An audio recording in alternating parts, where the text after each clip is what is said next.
नमस्कार। मैं आचार्य वीना चड्ढा आप सबको मेरा प्रणाम, नमस्ते, आदाब, सत श्री अकाल। कैसे हैं आप सब लोग? मुझे मालूम है आजकल बहुत दहशत फैली हुई है कि कोरोना फिर से वापस आ गया और चारों तरफ एक हाहाकार मचा हुआ है। मैं आपसे रूबरू होना चाह रही थी लेकिन मुझे टाइम नहीं मिल रहा था। सारा दिन मेरे पास कोरोना से रिलेटेड इतनी कॉल आ रही हैं कि मुझे लगा कि इससे बेहतर है कि मैं आप सब से एक बारी बात कर लूं। सब मुझसे पूछ रहे हैं कि आप तो कह रहे थे 5 अप्रैल के बाद कोरोना नहीं आएगा, ये सब क्या हो रहा है और हम क्या करें? आज मैं यही आपको बताने आई हूँ कि हमको दहशत नहीं करनी है और अगर हमें कोरोना हो भी गया है तो हमें क्या करना है। हमें हर छोटी बात पर हॉस्पिटल में नहीं भागना। आपको मालूम है हॉस्पिटल में बहुत बुरी हालत है। सारा दिन हम न्यूज़ देखते हैं और वो न्यूज़ देखकर एक दहशत सी फैल गई है कि ऑक्सीजन नहीं है, इंजेक्शन नहीं है, बेड नहीं है। ऐसे ही सब लोगों को, पेशेंट्स को घर भेजा जा रहा है। मुझे मालूम है आप सबको बहुत दहशत है। पहले तो मैं आपको एक बात बता दूं कि जो भी कुछ ये हो रहा है ये कोरोना नहीं है। आप कहेंगे कोरोना नहीं है तो फिर ये क्या है? 5 अप्रैल तक कोरोना ने रहना था। उसके बाद जो भी ये सब हो रहा है ये एक इन्फेक्शन है जो कि वायरस से रिलेटेड है, जो वायरल हवा से होता है। लेकिन चूंकि अभी तक हमारे डॉक्टर्स को, हमारे साइंटिस्ट ये नहीं बता पा रहे कि ये क्या है, तो हम ये सोच रहे हैं कि ये कोरोना का एक नया वेरिएंट है, कोरोना की कोई नई बहन है जिसमें कि कोरोना जैसे सिम्टम हैं, लेकिन इसमें कोरोना से अलग सिम्टम भी हैं। आप सब देख रहे होंगे कि कुछ कुछ अलग तरह के सिम्टम भी आ रहे हैं। तो ये सब क्या है? एक बात मैं आपको बता दूं, मैंने आपको जो बोला था कि जो भी कुछ होता है हमारी प्लैनेट की पोजीशन के अकॉर्डिंगली होता है। 6 अप्रैल को जुपिटर कुंभ राशि में आया है। जैसे ही वो कुंभ राशि में आया है तो कोरोना चला गया है 6 अप्रैल को। लेकिन 13 अप्रैल को ही मंगल जो मार्स है वो मिथुन राशि में आया है और बृहस्पति यहाँ बैठकर, कुंभ में बैठकर मंगल को देख रहा है।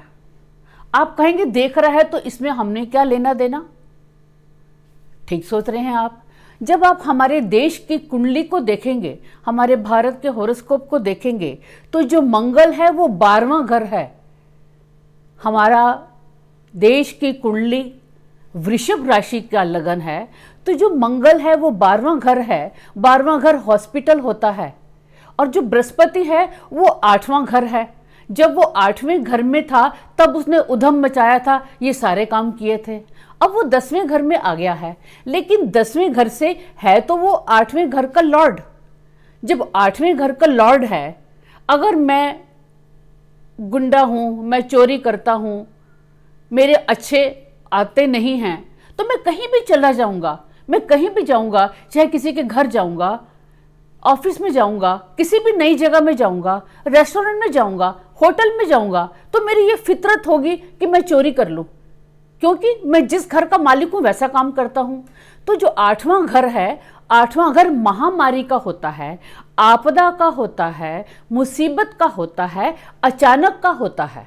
और हमारे देश की कुंडली में बृहस्पति 8वें घर का मालिक है, यानी मुसीबत, अचानक, महामारी, मास डेथ और कुछ भी अचानक हो जाए, हमारी देश की कुंडली में बृहस्पति उसको बता रहा है।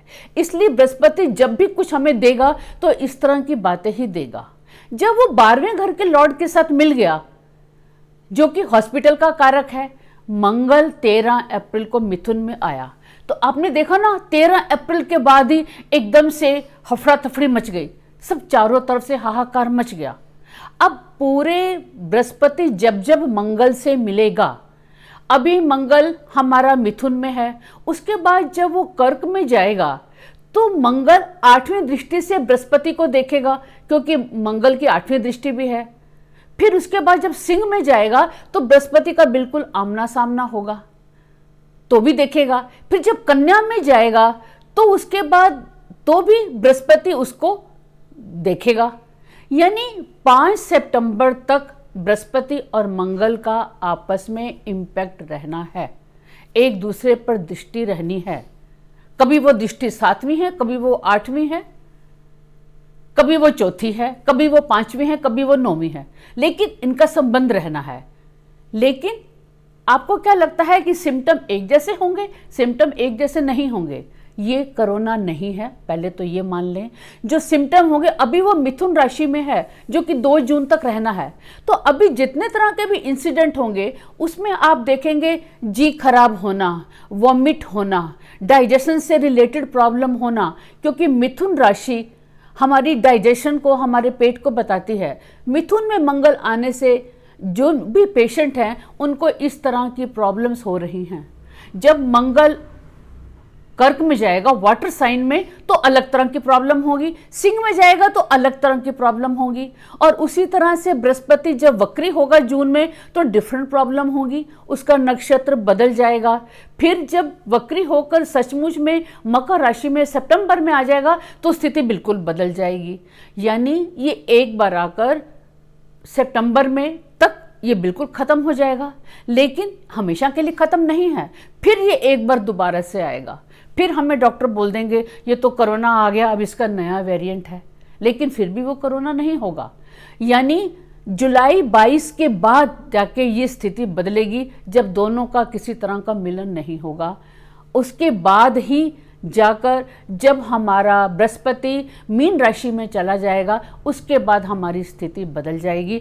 तब तक कुछ कुछ होता रहेगा। अब आप ये छोड़िए कोरोना है या नहीं, उसका कोई नया वेरिएंट है या क्या है, आप इन सब बातों को छोड़िए, क्योंकि कभी आंधी आती है, कभी तूफान आता है, कभी साइक्लोन आता है, कभी बहुत तेज ओले पड़ते हैं, कुछ ना कुछ तो चलता ही रहेगा। लेकिन हमने अपने को कैसे बचाना है, मैं आपको छोटे छोटे टिप्स दे रही हूँ। अगर वो टिप्स आप अपनाते हैं तो आपको कोरोना नहीं होगा, और अगर हो भी गया है वो टिप्स आप अपनाएंगे तो बहुत जल्दी रिकवर हो जाएंगे। क्योंकि ये माना जा रहा है कि 30 रिकॉर्ड के अकॉर्डिंग 30% से ज़्यादा लोग इसकी चपेट में आ गए हैं। लेकिन बहुत से लोग अभी ऐसे भी होंगे जिनको कोरोना हो चुका होगा, सिम्टम भी होंगे, लेकिन ना तो उनको पता होगा, और अगर पता भी होगा तो बहुत से ऐसे भी होंगे जिन्होंने बाहर बताया भी नहीं होगा। और मान लो किसी को हो भी गया है, उसके अपने घर के नियर डियर के लिए उसको इंजेक्शन लेना है, मेडिसिन लेनी है, उसके लिए कुछ खाना लेना है, कोई ग्रोसरी लेनी है, उसके लिए उसको बाहर जाना पड़ेगा। यानी हमको ये नहीं पता कि जब हम बाहर जा रहे हैं तो जिससे हमारी बात हो रही है या जिससे हमारा संपर्क हो रहा है वो किसी बीमारी का पेशेंट है या नहीं। लेकिन अब इस बात को भी छोड़ दीजिए, हमने क्या करना है आपको ये मालूम है। सोशल डिस्टेंसिंग करनी है, जो पिछले साल से कहते आ रहे हैं। हाथ बार बार धोने हैं, ये आपको पता है। मास्क बिल्कुल नहीं पब्लिक में उतारना, ये आपको पता है। इन सब बातों को तो आप ध्यान रखेंगे ही, जो कि अभी भी बहुत से लोग नहीं कर रहे। ये तो आपने करना ही है, लेकिन इसके अलावा क्या करना है वो छोटी सी बात समझिए। सबसे पहले तो आपने पेट को खाली नहीं रखना है। जैसे भूखे पेट होना, फास्टिंग होना आजकल नहीं करनी, और प्रोटीन ज़्यादा से ज़्यादा लेना है। उन लोगों को चिंता होगी जो वेजिटेरियन हैं कि हम प्रोटीन में क्या खाएं। उनको सभी तरह की दालें जो हम बचपन से खाते आए हैं वो दालें खानी हैं। बादाम लेना है, अखरोट लेना है, सोया लेना है, इस तरह की चीज़ें लेनी हैं, और डेली हर मील में आपको प्रोटीन लेना है। और दूसरा विटामिन सी ज़्यादा से ज़्यादा लेना है। सबसे सस्ता तरीका है नींबू पानी लेने का। अगर आप रोज़ नींबू पानी ले रहे हैं तो आपको एक दिन में जितना विटामिन सी चाहिए आपको मिल जाएगा। ये दोनों काम तो आपको करने ही हैं। इसके अलावा मौसम के फल खाने हैं। ये नहीं कि ये बहुत महंगा है हमने खा लिया। आजकल जितने भी तरह के मौसम के फल हैं वो खाने हैं। खाना बाहर से मत खाइए, घर का हल्का फुल्का संतुलित भोजन कीजिए। ये आपके खाने से रिलेटेड वाली बातें हैं जिनको हमने नियम से करना है। इसके अलावा आपको प्राणायाम करना है। आप खाना खाना भूल सकते हैं, लेकिन प्राणायाम करना नहीं भूलना, नहीं भूलना, नहीं भूलना, क्योंकि प्राणायाम के जरिए ही हमको अंदर ऑक्सीजन अधिक मात्रा में मिलेगी, हमारे फेफड़े मजबूत होंगे। आपको मालूम है ना, ऑक्सीजन की ही तो दिक्कत हो रही है ना। वो ऑक्सीजन जो नेचर हमको फ्री में देता है, आज वो ऑक्सीजन पैसों के बाद भी मिलने में दिक्कत हो रही है। तो आपने ऑक्सीजन इनहेल करनी है, वो प्राणायाम के जरिए ही कर सकते हैं। वो डेली 2 बार प्राणायाम करना है और पौधों को अधिक से अधिक लगाना है, घर के अंदर भी, बाहर भी, बेडरूम में भी, हर जगह। देखा ना, मैं छोटे छोटे पौधे हर जगह रखती हूँ। ये जो पौधे हैं ये ऑक्सीजन देते हैं, ये एक सस्ता जरिया है ऑक्सीजन लेने का। अब आप एक बात बताएं, अगर आपने घर में 10 पौधे उगाए तो इसका मतलब आपके घर में 10 ऑक्सीजन के सिलेंडर पड़े हैं, और वो सिलेंडर एक पौधा कम से कम 5 लोगों को ऑक्सीजन दे रहा है। यानी अगर आपने 10 पौधे लगाए तो 50 लोगों को आप ऑक्सीजन दे रहे हैं। जब इतना पुण्य का काम करेंगे, इतना गुड कर्मा करेंगे, तो अगर आपको तकलीफ हो भी गई तो यकीन मानिए आपको ऑक्सीजन का इंतज़ाम तुरंत हो जाएगा। वैसे तो आपको ऑक्सीजन की जरूरत पड़ेगी ही नहीं, क्योंकि ये कर्मा का सिद्धांत है। जो चीज़ हम किसी को देते हैं वो हमको इजीली मिल जाती है, तो हमें ऑक्सीजन की जरूरत बिल्कुल नहीं पड़ेगी। अगर हम अधिक से अधिक पौधे लगा रहे हैं, उनकी देखभाल कर रहे हैं, पानी दे रहे हैं, तो हमारे घर के अंदर बाहर हर कोने में पौधे हैं, ऑक्सीजन मिल रही है, और अपने घर के बाहर की कम्युनिटी में, सोसाइटी में सभी को हम ऑक्सीजन अधिक से अधिक दे रहे हैं। कितना सस्ता है ना ऑक्सीजन को लेना, ये आपको जरूर करना है। और एक छोटी सी एक्सरसाइज है, वो मैं आपको बता रही हूँ, उसको ध्यान से देखें।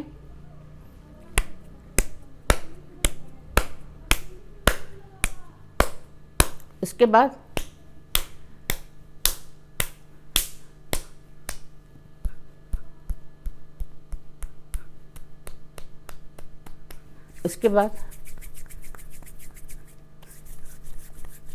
फिर आप सभी उंगली को अच्छी तरह से रब करेंगे, दोनों हाथों की।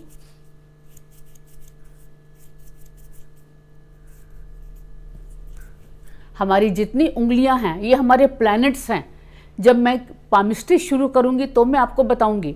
हमने अपने सभी प्लैनेट्स को एक्टिवेट कर दिया, और हमारे पूरे हाथ में हमारी किस्मत है, हमारे प्लैनेट्स हैं, हम इनको एक्टिवेट कर चुके हैं। फिर दोनों हथेलियों को अच्छी तरह से रब करेंगे, और जो ऊर्जा होगी उसको अपने चेहरे पे लगाएंगे, यानी पूरी एनर्जी अपने अंदर कर लेंगे। जब तक कोरोना नहीं होता तो थोड़ा सा डरना है, डरना इस सेंस में कि सावधानी बरतनी है, लेकिन जब हो जाए तो बिल्कुल नहीं डरना। वो डर, वो दहशत ही ऐसी है जो हमें डेथ दे रही है, इसलिए बिल्कुल नहीं डरना है, बहादुर बनना है, और यही सोचना है कि हमको एक इन्फेक्शन है, खांसी है, ज़ुकाम है, चेंज ऑफ सीज़न है, वो हमें इन्फेक्शन है, जो कि हम एहतियात बरत के अपने घर में रह के ही, आइसोलेशन में रह के, पूरी अच्छी तरह से डाइट लेकर, रोज़ प्राणायाम करके, रोज़ मेडिटेशन करके, और जो मैंने बातें बताई हैं वो करके हम ठीक हो जाएंगे। गार्गल और स्टीम, इसको भी मत भूलिए। और सबसे बड़ी बात, नींद जरूर लीजिए। 6 से 7 घंटे की नींद लेनी है। तो उसके बाद चाहे कोरोना है या उसका कोई नया वेरिएंट है, या जो अभी और आगे आएगा, उसके बाद एक और आएगा, यानी जुलाई 22 तक कोई कोई आता रहेगा हमको डराने के लिए। लेकिन हमने नहीं डरना है, एहतियात बरतनी है, पॉजिटिव रहना है, डिप्रेस नहीं रहना, सबसे फ़ोन पे बातचीत करते रहना है, सबसे बात करनी है, हमने सोशल डिस्टेंसिंग करनी है, लेकिन दिलों से सबके साथ जुड़े रहना है, सबको मोटिवेट करना है। और आजकल जो जी खराब हो रहा है उसके लिए सौंफ, अदरक, जिंजर, लौंग, तुलसी, इसका पानी बनाकर, पानी उबाल के, नींबू डाल के लें। सौंफ को जो तवे पर, जो हमारी माँ, दादी माँ करती थी, उसको हल्का सा भून कर उसको चकले पे पीस के चीनी डाल के लें, और लेमन टी लें जिसमें कि दूध और चीनी ना हो। ये सब बातें ऐसी हैं जो वॉमिटिंग के लिए आपको फ़ायदा देंगी। नींबू की स्लाइस का सेवन कर सकते हैं, विटामिन सी का सेवन कर सकते हैं, और हाइड्रेट रहना है, खूब पानी पीना है। उस समय तक पानी पीना है जब तक आपका यूरिन का कलर वाइट ना हो, तब तक आपने पानी पीना है। बस पॉजिटिव रहें, मेडिटेशन करें, और जो मैंने बातें बोली हैं इनका ध्यान रखें और अधिक से अधिक इसको शेयर करें, ताकि जो आजकल दहशत है सबको इससे रिलीफ मिल सके। आप सदैव हेल्दी रहें, खुश रहें, ब्लेस रहें। धन्यवाद।